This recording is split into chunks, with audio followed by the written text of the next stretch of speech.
I'm buzzing, let's drink up. Your death look like big fun. Come on, let's get it on. Like that Marvin Gaye song. I'm stunning. Ça va par ici? Aujourd'hui, comme vous pouvez le constater, j'ai deux looks différents sur les yeux parce que c'est la deuxième vidéo de ma série, une palette de looks, et j'ai utilisé aujourd'hui une de mes palettes préférées, la palette d'Anastasia Beverly Hills, et c'est la palette Amrezy. On y va tout de suite sans plus tarder. Vous voyez que c'est une palette splendide, fort peu discrète mais toute en beauté, j'ai envie de dire, et l'intérieur l'est tout autant. Vous pouvez voir, pardon, j'en bafouille, des fards de différentes textures, donc des mats, des satinés, carrément de la paillette, et voyez qu'il y a des couleurs neutres, mais très belles, hein, tous ces marrons, et puis il y a évidemment du bleu, du rose. Cette palette permet de faire un nombre incalculable de looks, moi je vais en faire deux. Le premier, donc, je vais utiliser les couleurs les plus neutres de la palette, donc que ce soit mat, satiné ou pailleté, pour faire quelque chose d'un peu plus portable que le deuxième look. Le premier fard que je vais utiliser donc pour mon look neutre est un fard mat, un fard beige que je vais utiliser comme première couleur de transition, et c'est le fard New Ochre. Donc je l'utilise sur un petit pinceau, c'est le nom de cet objet. Je l'utilise sur un pinceau flouteur et je vais le poser vraiment au-dessus du pli de paupière, comme le veut a priori la tradition et même la technique du fard de transition. Donc vous voyez qu'il est très très pigmenté, hein, j'en ai pas prélevé beaucoup, mais on voit tout de suite la couleur. C'est l'avantage des fards Anastasia Beverly Hills, c'est vraiment des fards de qualité qui sont très très pigmentés, qui se travaillent très très bien et à peu de chute. Vous allez le constater tout au long de ce tutoriel. Donc voilà, je l'ai posé au-dessus du pli de paupière et je remonte vers le sourcil. Comme moi j'ai beaucoup de place, je n'hésite pas, afin de créer un dégradé. Là, au-dessus du pli de paupière, c'est le plus foncé et je remonte, donc c'est un peu plus clair parce qu'il y a moins de produit sur mon pinceau. Le prochain fard que je vais utiliser, c'est le fard Hugo. Donc, vous voyez, c'est un fard magnifique, marron, bordeaux, aubergine, on pourrait dire. Vraiment très, très beau, mat. Et je vais le poser sur le coin externe de mon œil avec un pinceau un peu plus dense pour que la couleur vraiment ressorte bien. Donc, voilà, je tapote sur le coin externe de l'œil. Vous voyez, je ne vais pas trop loin vers l'extérieur, pour que ça ne fasse pas tomber l'œil. Hein. Vraiment, on essaye de respecter l'œil. Respectons nos yeux. N'importe quoi. On essaye de respecter la ligne qui va du coin externe de l'œil à la pointe, à la queue de sourcil. Je pense que je vais faire un petit hello eye. J'adore les hello eye. Et donc, ça veut dire que cette même couleur, je vais le poser à l'intérieur de l'œil. Voilà, on tapote. Je suis prudente parce que l'intérieur de l'œil, comme en plus j'ai déjà posé mon anti-cerne et tout ça, hein, on va essayer de ne pas trop dépasser, on contrôle son geste. Donc on l'applique un maximum sur la paupière et une fois qu'il n'y a plus trop de matière, on remonte. Voilà, pour que ce ne soit pas trop foncé. Je prends la même couleur Hugo, mais avec cette fois-ci ce pinceau-là. Donc c'est un pinceau smudger, mais ce que j'aime bien, c'est qu'il est bien droit, hein, donc comme ça. Et je vais le mettre le long des ras des cils. Vraiment pour bien marquer le regard. Je mets beaucoup de temps entre chaque mot. Est-ce que si vous êtes fan des Robin des Bois, ça vous rappelle un sketch? Peut-être. Voilà pour la structure. Je vais reprendre le premier pinceau que j'ai utilisé pour la couleur Yoker, hein, et je vais repasser par-dessus là où je l'avais déjà posé. Et je vais repasser un petit peu ici la frontière du fard Hugo pour estomper et que ce soit pas trop brutal la transition entre Hugo et l'anti-cerne, la zone anti-cerne, vous voyez. Et pareil de ce côté, je pousse mes cheveux pourris.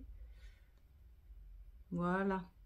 Dernière étape de ce maquillage plutôt neutre, on va utiliser la couleur Georgina. Donc c'est un fard vraiment métallique, satiné. Je l'utilise avec mon annulaire et je vais le poser directement sur la paupière. Vous allez voir, c'est très facile. Je le fais adhérer à la paupière, vraiment en tapotant l'espace, la peau où je veux le mettre, la peau de l'espace où je veux le mettre, voilà, c'est dans l'ordre.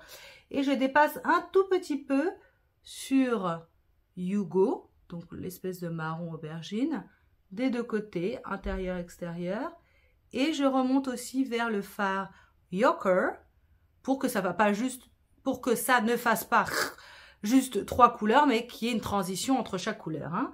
C'est toujours ça l'idée de n'importe quel maquillage de la subtilité. Je remets un petit peu d'Hugo pour que le contraste soit encore plus important.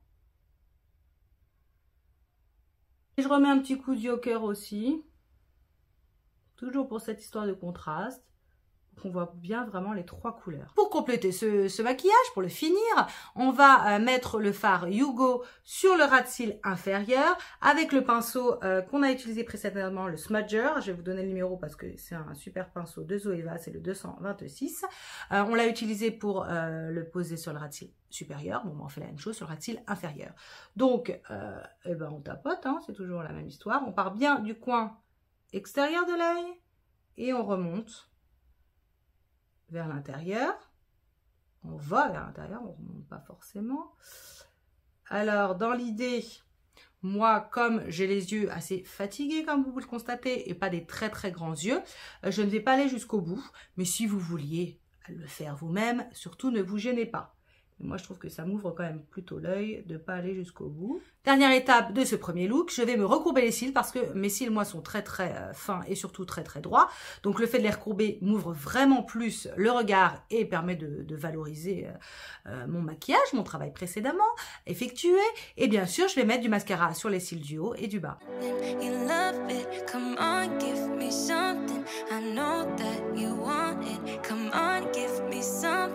Voici le résultat de ce premier look avec la palette I'm Ready de Anastasia Beverly Hills. Voyez-vous, c'est splendide. Moi, je suis très très très heureuse de cette association de couleurs. Je suis contente et puis comme je suis contente, on va passer au deuxième look directement, hein, sans plus attendre. Pour le deuxième look de cette palette, j'ai décidé d'utiliser les roses de cette palette. Hein. On va faire un truc in your face vraiment éclatant. Et je vais donc utiliser la couleur Semsa pour mon fard de transition. Donc vous voyez que cette couleur est quand même assez foncée. Je en prélève vraiment une micro-goutte sur mon pinceau. Je peux même, comment dirais-je, l'estomper un peu sur ma main. Comme ça, on va se retrouver avec une couleur plus claire que celle qu'il y a dans le pan, dans la palette. Et je vais l'appliquer au-dessus de mon pli de paupière. Donc, doucement, légèrement. Vous voyez, j'ai bien estompé sur ma main ce fard, puisqu'il n'y a presque rien là. Donc, je vais en reprendre un peu. Mais il vaut mieux se retrouver avec un peu moins de fard que prévu et en rajouter, que se retrouver avec trop de fard pour estomper. C'est beaucoup plus difficile. Je le réapplique un peu plus. Voilà. On le voit un peu plus clairement. Donc, au-dessus du pli de paupière. Et on remonte évidemment vers le sourcil pour un dégradé sympathique. Je reprends le même fard, mais cette fois-ci, j'en mets plein et sur un pinceau bien dense pour faire le coin externe. Je tapote, bien entendu.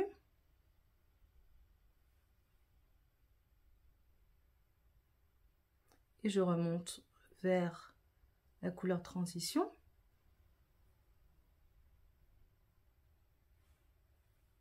C'est beau, hein? Vraiment, ces fards sont splendides. Hein? Tous les roses de cette palette m'appellent. Donc, pourquoi faire un choix? Je vais tous les utiliser, puis on verra bien ce que ça donne. La prochaine couleur que je vais utiliser, c'est la couleur Razy. Je vais l'appliquer sur cette partie de l'œil, vraiment à la suite de mon fard mat. C'est vraiment très très beau. J'y vais doucement parce que comme c'est un fard satiné, ça peut faire plus de chute que les mats. Donc vraiment je tapote et ça va vraiment très très bien avec l'autre rose. Hein. Je dépasse un peu sur l'autre fard. Écoutez, j'hésite entre Barbe et Cupcake, mais je vais utiliser Barbe quand même parce que le contraste sera plus joli et puis il a l'air d'être vraiment duochrome. J'utilise mon doigt et je tapote là où je n'ai pas mis encore de fard.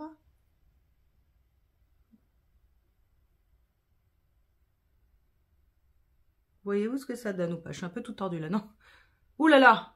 Ouh, c'est splendide. Parce que vous voyez vraiment le côté duochrome de cette couleur. Je fais des mouvements tout doucement. Il y a vraiment du rose, du vert clair. Le prochain fard que je vais utiliser de la palette, c'est le noir de la palette tout simplement. Le fard qui se nomme Becca. Et je vais l'utiliser avec ce pinceau tout fin là que j'ai préalablement mouillé afin d'essayer d'en faire un eyeliner. Allons-y.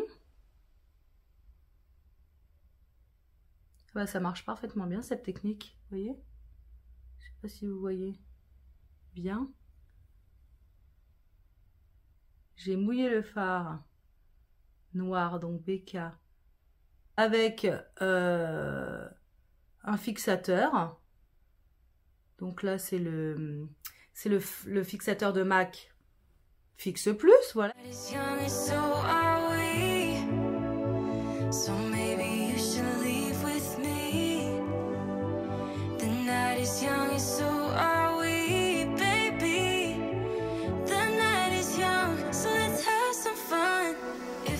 Sur le ras de cils inférieur, on va mettre le noir, hein, parce que j'ai décidé qu'il fallait que vraiment, pam, ça pop.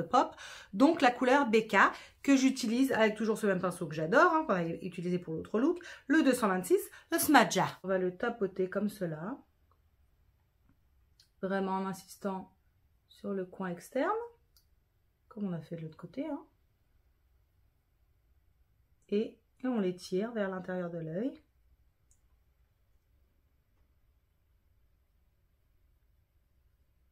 Pas trop loin, toujours dans l'idée de ne pas trop fermer cet œil. Je finis mon travail du ras de cils inférieur en reprenant le pinceau que j'avais utilisé pour la couleur de transition Samsa, hein, que j'avais vraiment estompé sur ma main.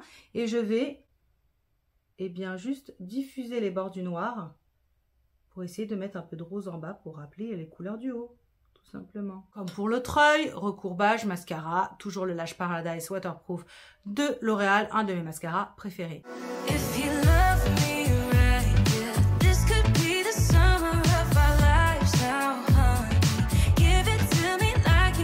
Donc voici le résultat de ce deuxième look Barbie Girl, très rose, avec cet eyeliner noir, beaucoup moins évidemment discret, beaucoup moins neutre que le premier, mais moi j'aime les deux vraiment tout autant. Vous dites-moi lequel vous préférez. Donc si vous avez aimé cette proposition, ces deux propositions surtout, n'hésitez pas à liker cette vidéo, et puis abonnez-vous. Je sais que le rythme sur cette chaîne n'est pas très élevé. Sachez que mon intention est toujours de rapprocher le postage, la publication de vidéos. J'espère y arriver à un moment donné. En tout cas, ça a été un kiff, donc je vous embrasse. À bientôt. Avec la... Ah, putain de ça... Merde, c'est vulgaire. Je vais ensuite prélever le porc. Le porc, pas du tout. Porc. C'est toi le porc. Tu te répètes, mamie, tu te répètes. Vas-y.